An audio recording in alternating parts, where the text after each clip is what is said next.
जहां सरकार कांग्रेस की रह चुकी उस जगह पे भी कांग्रेस सरकार बनाने में नाकाम रही, तो जाहिर सी बात है कहीं ना कहीं अगर उनकी मजबूती को तोड़ना है तो आपको हमको सबको इकट्ठा होकर के आने वाला 2024 का इलेक्शन लड़ना होगा, तभी आप बीजेपी को मात दे पाएंगे। नहीं तो बीजेपी को मात देने में आप लोग नाकाम रहेंगे।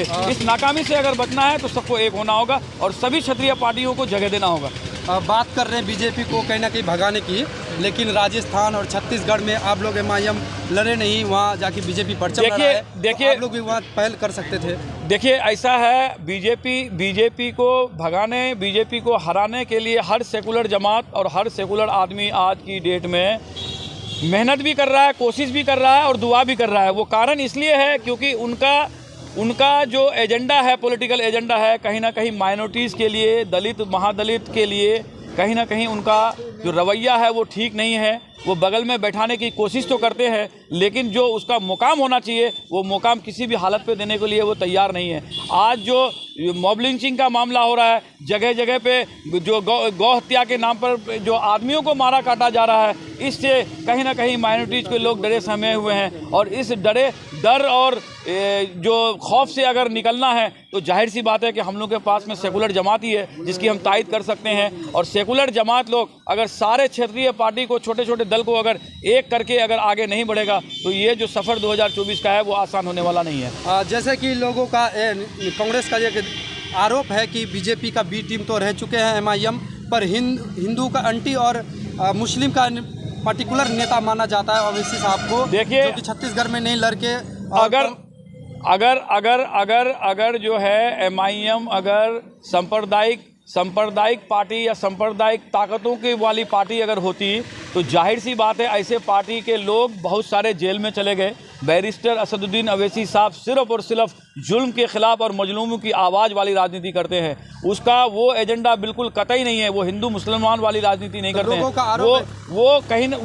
वो सिर्फ और सिर्फ किसी भी तरीके से किसी भी स्टेट में किसी के ऊपर भी जुल्म हो उसकी नुमाइंदगी वो लोकसभा में करते हैं और बेबाक तरीके से नुमाइंदगी करते हैं। वो बैरिस्टर है, वो कोई जाहिल नेता नहीं है, वो बैरिस्टर है और वो जानता है कि कानून के दायरे में किस अंदाज से बात किया जाता है। और ऐसे ही उनको संसद रत्न अवार्ड नहीं मिल गया है। संसद रत्न अवार्ड मिलने जैसे आप बिहार में नहीं, कई सालों से लोग MLA MP बने होते हैं लेकिन वो नहीं मिला होता है। बैरिस्टर असदुद्दीन अवैसी साहब 2 बार संसद रत्न अवार्ड ले चुके हैं, ये आपको जानकारी में मैं बता दूं। हैदराबाद का नेतृत्व करते हुए क्या सिर्फ देश में राज कर पाएंगे अवैसी साहब? इस तरह की पार्टिकुलर सिर्फ हैदराबाद में लड़ना, छत्तीसगढ़ को छोड़ देना, राजस्थान को छोड़ देना, बिहार में अगर मुस्लिम की आबादी ज़्यादा है तो बिहार में लड़ रहे हैं, यूपी में नहीं परचम लहरा पाए, इस तरह की राजनीति कहीं ना कहीं देश को आगे बढ़ाएंगे क्या? मैं आपको बता दूं कि आप सीमांचल इलाके से आते हैं और आप भी मीडिया बंधु हैं, आप भी बिहार से आते हैं।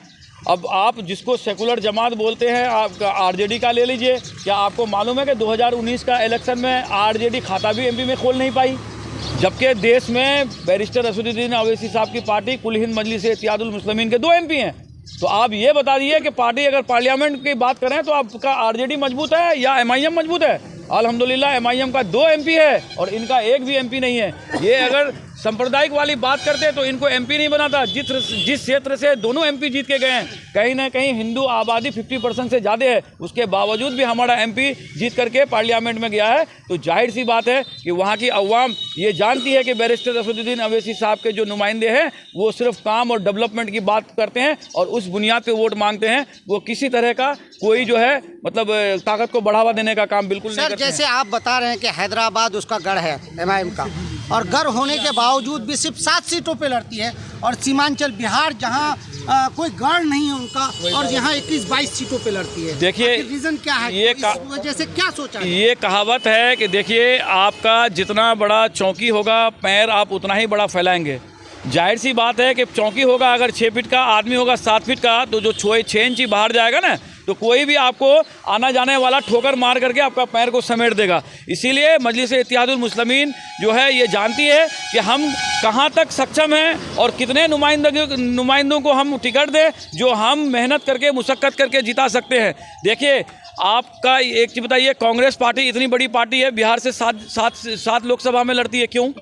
कहने का मतलब ये है कि साथ इसलिए उसको दिया जाता है कि उसको लगता है कि कांग्रेस का साथ ऐसा मजबूत सीट है जहाँ से वो सीट निकाल सकता है। उसी हिसाब से MIM ऐसे जगहों पर लड़ती है जहाँ उनको लगता है कि हम यहाँ से सीट निकाल सकते हैं और सारे अक़लियतियों के, दलित के, मुस्लिम के, जो भी पीड़ित लोग हैं, जो भी मजलूम लोग हैं, उसकी आवाज़ बन सके। आवाज़ उठाने के लिए एक MLA MP भी काफ़ी होता है, तादाद कोई ज़रूरी नहीं है। आवाज़ जो प्रोसीडिंग में नोट होता है उसके लिए एक MP, एक MLA भी काफ़ी होता है। वो उसी वजह से वो सिर्फ ऐसी जगहों पे इलेक्शन लड़ना चाहते हैं जहाँ पे वो लोगों की, अवाम की नुमाइंदगी कर सके और विधानसभा में या पार्लियामेंट में अवाम की आवाज़ को पहुँचा सके, इसलिए वो सीमित जगहों पर लड़ते हैं। क्या संदेश देना चाहेंगे पूरे हिंदुस्तान को? देखिए, 2024 का मैं ये संदेश यही देना चाहता हूँ कि अभी जो हालात हैं, अभी के हालात को देखते हुए अगर ये जो इंडिया गठबंधन बना है, ये इंडिया गठबंधन किसी भी छोटे दलों को अगर नकारती है या उसको नज़रअंदाज करती है तो आने वाला वक्त जो है कांग्रेस के लिए और चुनौतीपूर्ण होगा। इसीलिए मेरा मांग है, इसलिए मैं देशवासियों से मेरी गुजारिश है कि आप अपने अपने सेकुलर जमात को समझाइए कि किसी भी जमात को छोटा बड़ा ना समझें। जितना भी सेकुलर दल जमात है सबको लेकर के लोकसभा का इलेक्शन लड़ें। इंशाल्लाह 2024 का इलेक्शन अगर फतेहयाब होना है, कामयाब होना है, तो कोई भी दल को आपको नज़रअंदाज नहीं करना होगा। सबको दिल में जगह दीजिए और आगे बढ़िए। इंशाल्लाह 2024 का जो इलेक्शन है जो इंडिया गठबंधन के हक में होगा।